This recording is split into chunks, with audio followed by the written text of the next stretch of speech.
Good night, welcome to International TV1. We are here to present you with the latest news on the Spanish elections of 2020. After Rajoy's resignation, Unidos Podemos, the left-wing extreme party, has won the Spanish elections with 190 escaños, and this will have undoubtful effects on the Spanish economy. In prime times, we have Pablo Iglesias himself with two of our best economists. They will be discussing his future political and economic plans for this country. We switch the connection. Amanda, por favor. So good night, here we have Pablo Iglesias, our new elected president. Congratulations, Pablo. Thank you very much. Congratulations, Pablo. Appreciate that. So as you said, citizens have spoken.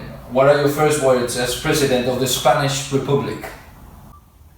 Thank you very much. I'm very grateful for this because it's the first time in history that the pueblo has spoken and the time of corruption has come to an end, and it's no longer time for rich people and powerful people to have the control, but now it's time for people, unheard people, to speak up.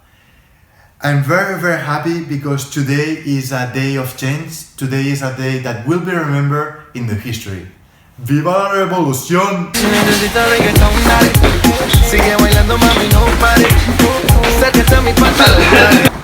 What, Mr. Iglesias? No, please call me Pablo, my friend. Well, Pablo, in your campaign, you have talked about many economic and political issues you wanted to change. Yeah. The one that caught my attention was that you wanted to increase minimum wage to 800. But rumors said that you wanted to even increase it even more, to 1,200.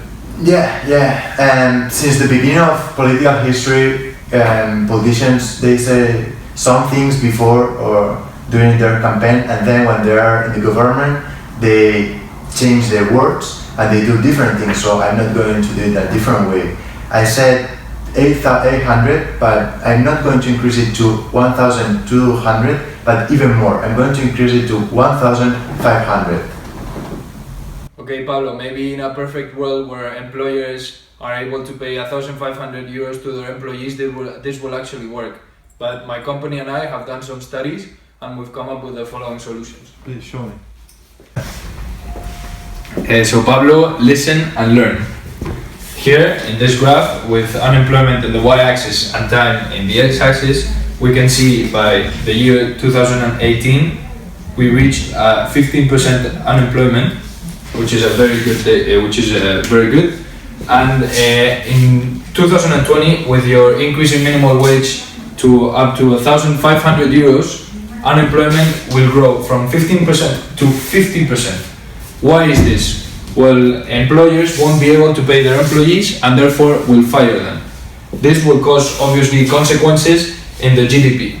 So please look at this following graph.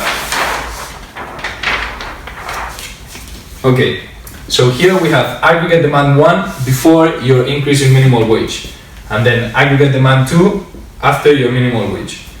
Aggregate demand shifts to the left due to a decrease in consumption and investment. Why is this? Well, obviously with people being fired, they won't have money in order to consume and they won't have money to invest.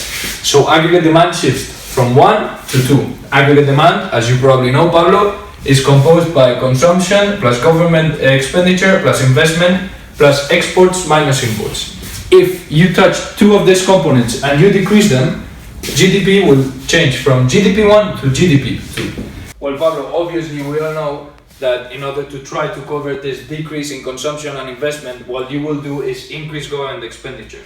But we still strongly believe that this will not cover the amount of money that will not be invested or consumed by regular people, and GDP1 will shift to GDP2. Now, this is not the only consequence of your drastic increase in minimum wage. Right now, we have a 2.5% of inflation, which we've been trying to achieve for a very long time. But with this decision, what will happen is that we will get a 2.5 deflation rate, which again, what will happen to our aggregate demand is that we'll go even lower in the graph, and this is because people, when we have deflation, tend to postpone those purchases because they know that prices will be lower in the future. However, this not only this are the consequences, but right now the government debt is around 90% of our GDP. And if you decide to increase government expenditure, we've more or less estimated that you will raise it to around 250%, which is totally unsustainable. So you are saying from your point of view that people shouldn't get paid or shouldn't work for a lot of hours and without being paid? That's your point of view? Well, Pablo, if you have ever studied in your life, you've probably have seen this graph before. This represents the market for labor. We have supply of labor and demand of labor.